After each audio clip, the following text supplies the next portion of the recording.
ابھی میں نے نیوز سنی تھی اینڈ اٹ ہرٹس. یوزلی میں نیوز نہیں سنتا ہوتا اسی وجہ سے. پتہ ہے کیا نیوز تھی؟ کہ 3,000 سے زیادہ فلسطینی جو ہے نا اس وقت لاپتہ ہیں. کوئی پتہ نہیں ہے ان کا. جو بمباری ہوئی ہے اس کے ملبے کے نیچے دبے ہوئے ہیں. ان میں سے 2,000 سے زیادہ بچے ہیں. کیا آپ لوگوں کے دل پر یہ بات نہیں لگتی یار کہ کیا ہو رہا ہے وہاں پہ فلسطین میں؟ 14 لاکھ سے زیادہ جو فلسطینی ہیں نا ہمارے بہن بھائی ہیں وہ بے گھر ہو چکے ہیں. 200 سے زیادہ اسکولوں کو ٹارگٹ کیا ہے اسرائیل نے. اینڈ ایگزیکٹ فگر جو ابھی تک ٹیلی ویژن پہ دکھا رہے تھے دیٹ واز 219. تقریباً 100 سے زیادہ ایمبولینسز جو ہوتی ہیں ان کو ٹارگٹ کیا اور ان میں جتنا بھی عملہ تھا جتنا بھی کرو تھا اس کا اس سب کو شہید کر دیا گیا.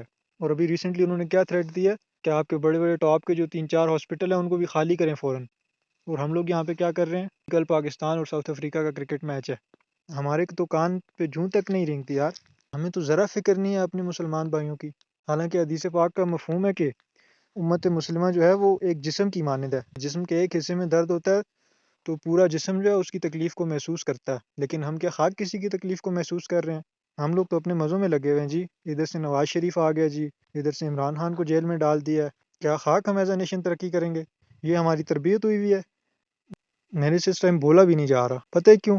کیونکہ اسلام ہمیں کہتا ہے, حدیث پاک کا مفہوم ہے کہ جب تم کوئی ظلم یا برائی دیکھو تو سب سے پہلے تم اسے ہاتھ سے روکو. اگر ہاتھ سے نہیں روک سکتے تو اس کو زبان سے روکو, منہ سے اسے برا کہو. اور اگر منہ سے بھی برا نہیں کہہ سکتے تو پھر اس کو کم از کم دل میں تو برا جانو. اور جو دل میں برا جانے گا وہ ایمان کے سب سے کم درجے پہ ہوگا. ہم لوگ تو بس ایک ہی چیز کی رٹ لگائے ہوئے ہیں جی کہ اسرائیل کی پروڈکٹس کو بین کرو جی, انگریزوں کی پروڈکٹس کو بین کرو. ٹھیک ہے ان لوگوں کی پروڈکٹس کو بین کر دیا, آپ لوگوں کے پاس ہے کیا پیچھے؟ جو غریب پاکستانی ہیں ان لوگوں کی پیٹ پہ آپ لات مار رہے ہیں پھر. اور پھر جو اشتعال پھیلانے والے لوگ ہیں جن لوگوں نے اپنی جیبیں گرم کی ہوئی ہیں وہ کیا کہتے ہیں جی کہ ہم آپ کو مجاہد بنا کے جہاد پہ بھیجتے ہیں. جو حدیث پاک کا مفہوم ہے کہ کم از کم اس کو ہاتھ سے روکو. وی شوڈ فورس اور پولیٹیشینز جو ہائر سیٹس پہ بیٹھے ہوئے ہیں جن کا یہ کام ہے کہ وہ جائیں اور ان ہمارے مسلمان بھائیوں کی مدد کریں. بٹ نہیں, ان لوگوں کو تو نواز شریف اور عمران خان سے ہی فرصت نہیں ہے. اور اس صورت میں پھر ہمارا کام کیا بنتا ہے کہ جو سیکنڈ آپشن ہے ہمارے پاس کہ برائی کو منہ سے برا کہو, تو آج ہر بندے کے پاس سوشل میڈیا ہے نا. جب آپ نے بائیک آؤٹ کرنا ہے تو پھر سب سے پہلے ان کے سوشل میڈیا کا, جو آپ واٹس ایپ یوز کر رہے ہیں, جو آپ ٹک ٹاک یوز کر رہے ہیں, جو آپ انسٹاگرام یوز کر رہے ہیں, یہ بھی تو یہودیوں کا ہے, عیسائیوں کا ہے, گوروں کا ہے سارا.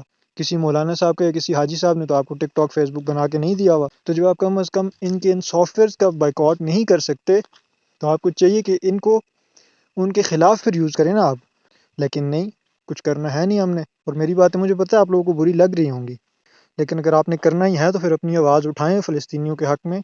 جو لوگ وہاں پہ ڈیلی کی تعداد میں مر رہے ہیں, وہاں پہ جو ریسکیو کیمپس تھے, ان ریسکیو کیمپس پہ اگر آپ دیکھیں بیفور اینڈ آفٹر بمباری کی تصویر تو آپ کو پتہ چل جائے. پتہ نہیں, مجھے نہیں سمجھ آتی کہ آپ لوگوں کا دل کیوں نہیں ٹوٹتا, عقل کیوں نہیں کرتی کام آپ لوگوں کی.